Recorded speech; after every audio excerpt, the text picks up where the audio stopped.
What is happening, everybody? It is the Miami Football Fanatic here again. Happy to have you guys back for another video here. And today, I'm going to be talking about the Miami Dolphins 2018 free agents here. As you can see, pretty much just going to be going over if they think they're going to be out the building or if I think we're going to be bringing them back. But yeah, just going to be going over what kind of cash I think is fair for them, and yeah, make sure to give me your feedback and let me know if I'm completely off on things or if you agree with me. Alrighty, so let's get to it. So this hot garbage right here, Jay Cutler, it's definitely going to be gone. You can just tell during the press conference that Adam Gase really didn't mention Jay Cutler coming back or not, and he was pretty much saying like, you know, he was his best option and he didn't have anywhere else to turn to. So Jay Cutler is definitely not coming back. Really think he's run his course with his relationship with Adam Gase. I think Adam Gase is just 2 years now coaching him. He's just completely sick of the guy. The guy just is incredibly uncoachable, and you can just tell he's in his own world there on the sideline. So Jay Cutler's definitely not coming back, and that $10 million he made this year is definitely a robbery, and just absolutely cash strapped us. Like, we had no other money to make, you know, to make trades or sign any, you know, free agents that were out there. So Jay Cutler, you and your shitty career and your $10 million can F right off. Goodbye, Jay Cutler. Alrighty, so William Hayes, he's definitely a must. He should be coming back. You can see he made $4.7 million last year. Just incredibly pivotal that we bring him back. He was such a key cog on our defense. Really helped in the run game. Definitely raised the intensity and the play of the defense. And the guy just, you know, really was playing much younger than his age. He's an incredibly strong player in the run game. And he only had 1 sack this year, but he's no slouch in the passing game this year either. He had multiple hurries and pressures this year. Definitely can get it done in both ways, but a solid veteran that we definitely need back. I think that 2 years and $8 million is definitely fair. Maybe 2 years, $9 million, because he still is pretty productive at 32. So William Hayes is definitely a priority, just like Jarvis Landry, who I'll be talking about in a bit. Just going to be running down the list here. Just going to go from start to finish. Don't want to be jumping around too much. Probably then I'll end up forgetting someone. So yeah, William Hayes is definitely a priority. Cole Meese's probably not going to be coming back. I mean, he's been pretty much non-existent with the team the past 2 years. I mean, he's had a bad string of injuries and things like that, but he was once a good linebacker for us. But Cole Meese's definitely not coming back. Nate Allen probably not coming back either. I can see the younger guys like Jordan Lucas, who I think they're trying to mold as a cornerback, and Mo Smith, you know, will be our backup safeties. Nate Allen, you know, there's no reason for him to coming back. I mean, that $3.4 million he made last year was just way too much for, you know, just the kind of caliber player he was. So Nate Allen probably won't be back with the team. Yeah, don't see him coming back. I mean, he didn't have that great of an impact on the field or off the field. So Nate Allen, goodbye. Jamon Bushrod's probably going to retire. I mean, his play dropped off even from last year. I mean, last year he wasn't overly great at right guard, but he was very solid, especially, you know, playing guard and on the right side. First, he was a career left tackle, so he wasn't too bad last year. But this year he's played definitely dipped down. I mean, he was one of the worst guards in the league. You know, he can barely move run blocking, you know, in the run game, and his strength pass blocking that did take a bit of a hit, a bit of a dip this season. So Jamon Bushrod probably going to retire and won't be back. I mean, we've got many other options at guard. Anthony Fasano really depends on if he's coming back or not. I mean, he did say that he's not sure if he's going to retire or not. So, you know, he's pretty solid for us this year, helping out the run game. Pretty much was non-existent in the passing game, but he is a very solid run and tough run blocker. And, you know, he's a nice veteran presence in the locker room. And I wouldn't be opposed to bringing him back on a, you know, maybe even a veteran minimum kind of deal, you know, 1.3 mil or something. But Anthony Fasano, it would probably be great for him to come back and mentor the younger tight ends. We definitely have to be drafting a tight end early this year, and yeah, just helping out guys like Thomas Duarte and Marquise Gray. So Michael Thomas, he's been a key fixture on the team for many years now. He helps out on defense when guys go down, and he truly is a special teams ace. I mean, he led the league this year in special teams tackles. So Michael Thomas really is just incredibly solid in many areas. He's a solid player, a solid guy. He's incredibly involved in the community, and just an overall solid human being and a good football player. So Michael Thomas, 2 years, $4 million, I think is fair for him. He's been playing on a low salary most of his career, so give him a little bit of a bump in a pay rise, and $2 million a year, I wouldn't be opposed to that. 1.8, 1.9, $2 million, but whatever. Damien Williams, I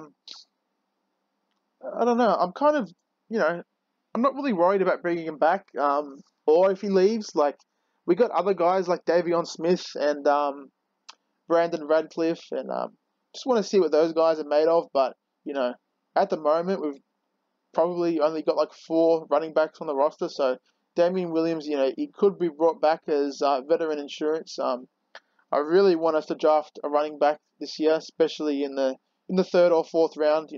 Another dynamic guy to pair with Kenyon Drake would just do wonders for the offense, and would just help take the burden off Ryan Tannehill tremendously. And teams like the Saints and the Falcons have shown that you can be a truly elite offense if you've got great elite running backs that can do it all out there in the field. So would it be opposed to bringing him back? He's not an overly dynamic running back. He's definitely is no Kenyon Drake, but it depends if the Dolphins want to draft a guy or maybe sign one of those young free agents, someone like a Jeremy Hill or a Terrence West. But Damien Williams, I don't really have an opinion if he's, I'm kind of 50-50, so I'm not really worried about Damien Williams. So, not sure if he's coming or going.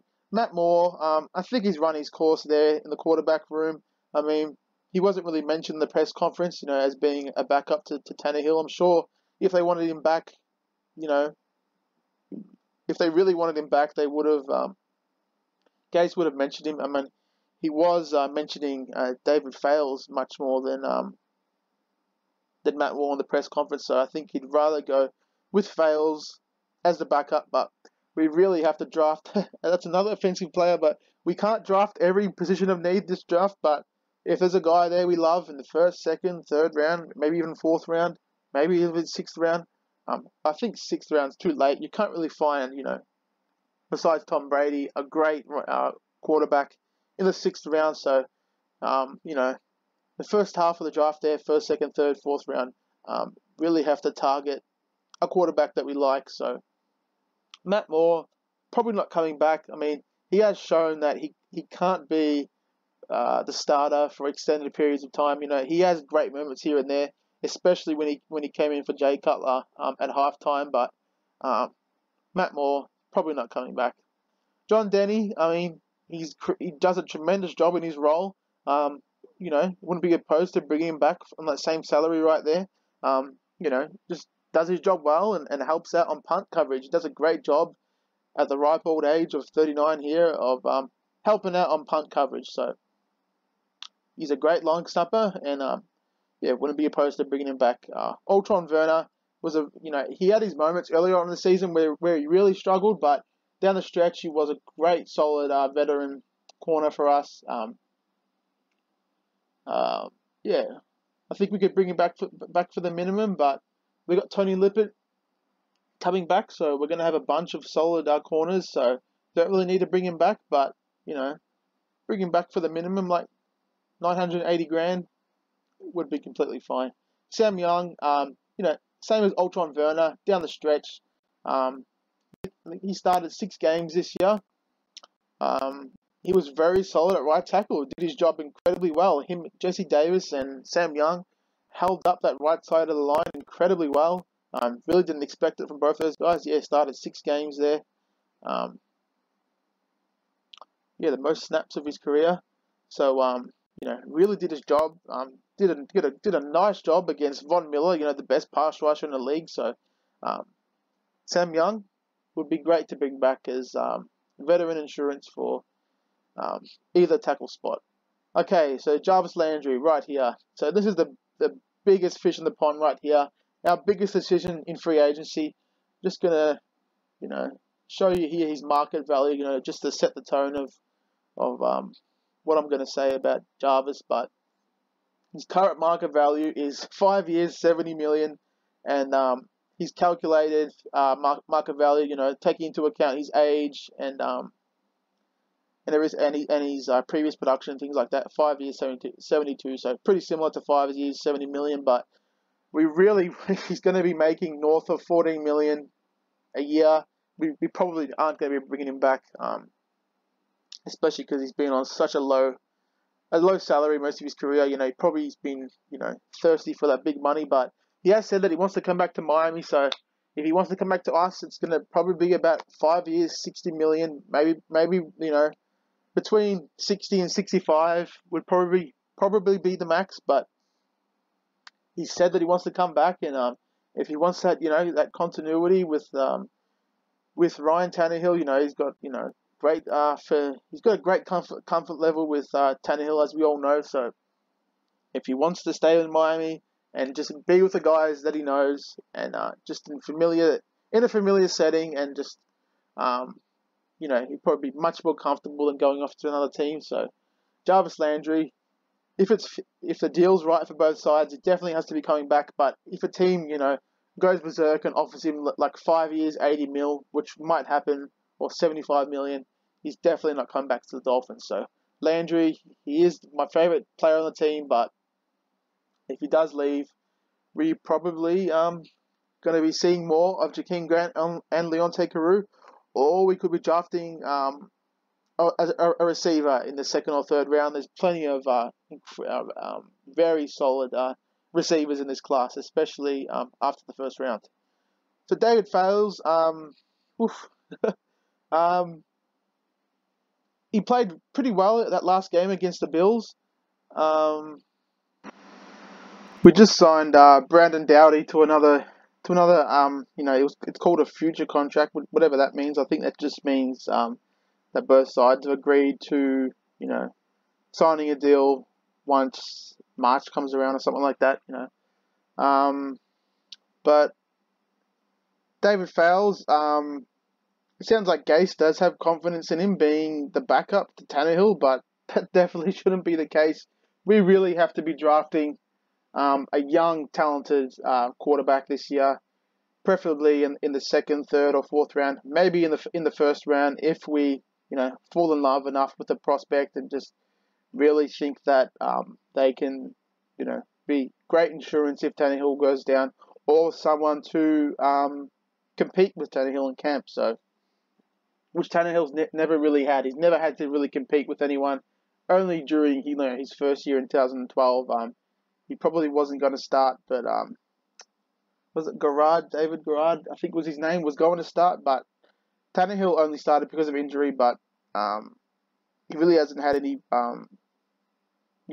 competition since. But David Fales, who knows if he's going to be around, especially with Brandon Doughty coming back, and with Chris Greer saying that they're not opposed to taking a quarterback in the first round if they like a guy enough. So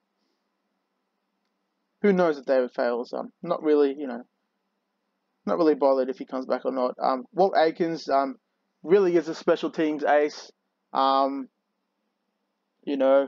Really didn't show that he has the ability to play in base defense. They were trying him out as safety, but he was just making way too many mental areas and just wasn't doing his job out there in the field. So they completely axed that thought. We actually moved him back to corner this year to see if he'd do better there, but he really didn't get a chance at corner to really show what he can do. But his main calling, Walt Aikens, is on special teams. He's incredibly does a great job as a gunner on punt return, and he's just a great special teams player, just a complete ace on special teams. So Walt Aikens, you can just bring him back for like a veteran a veteran minimum deal, and yeah, someone to keep helping out on special teams. He's great there. Cody Parkey is another must. He was just tremendous for us this year. He won multiple games for us, kicking game-winning field goals at the end of games. But other than that, he was just incredibly accurate as a kicker. As you can see here, knocked down 91% of his kicks. Cody Parkey is just, as I've said in multiple videos, he's just incredibly cool, calm, and collected. Just goes out there with no emotion, just does his job, not phased, by the score of the game or how pivotal the kick is. Just goes out there and does his job, as Bill Belichick says. But Cody Parkey, really need to be bringing him back. I mean, we can just give him a nice 4-year deal, and whatever kind of cash the sides agree to. He's still a really young kicker, so he's got a lot of experience kicking in the league. So Cody Parkey, an absolute priority for us as a kicker. Mike Hull, I thought he had more years on his contract, but obviously it says here he's a restricted free agent. But Mike Hull, I mean, when he comes in to play on defense, he does his job, but he's got his physical limitations, as you could see the first game against the Chargers. But his main calling card, he's on special teams. That's where he thrives. And excuse me, if we wanted to bring him back, that's where he'd be performing. He'd be playing special teams. Anthony Steen, he's a solid guard. Probably just let him walk. I mean, he wasn't as great. I don't know why Jesse Davis wasn't starting to start the season, but somehow Anthony Steen beat him out, so the team saw something in him. But he was very solid on pass protection, but he's not, he's no incredibly, talented guard. So Anthony Steen, we can let him go, and he could be easily replaced. Lemon Barrow, I think he's pretty much just a practice squad guy, so can't really comment on him. Neville Hewitt is a guy I can comment on. I've seen him play plenty. If we wanted to bring him back another year to develop, now